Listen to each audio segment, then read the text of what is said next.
नमस्कार शेतकरी मित्रांनो, आज आपण काकांना भेटायला आलो आहोत।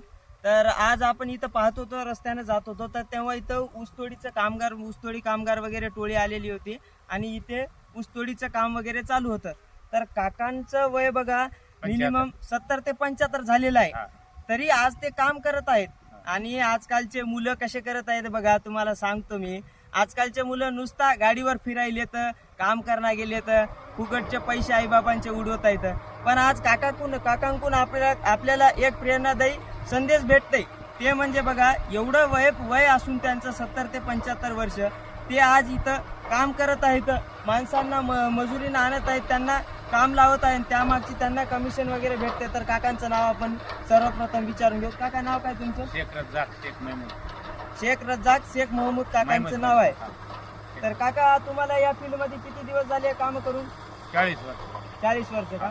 बघा शेतकरी मित्रांनो, 40 वर्षापासून काका या फील्ड मध्ये म्हणजे ऊसतोडीच्या कामगारात, त्या कारखान्याच्या संदर्भात रिलेटेड मध्ये ते काम करत आहेत। आणि तुम्हाला म्हणजे नेमकं भत्ता वगैरे कसं भेटते, काय नाही? 400 रुपये रोज. 400 रुपये रोज। तर तुम्ही युवा पिढींना काय संदेश देता की तुम्हाला एवढं वर्ष झाले की तुम्ही काम करत आहोत, मेहनतीचं खाव की असं काय, कोणाचं मेहनत करून खाव ना?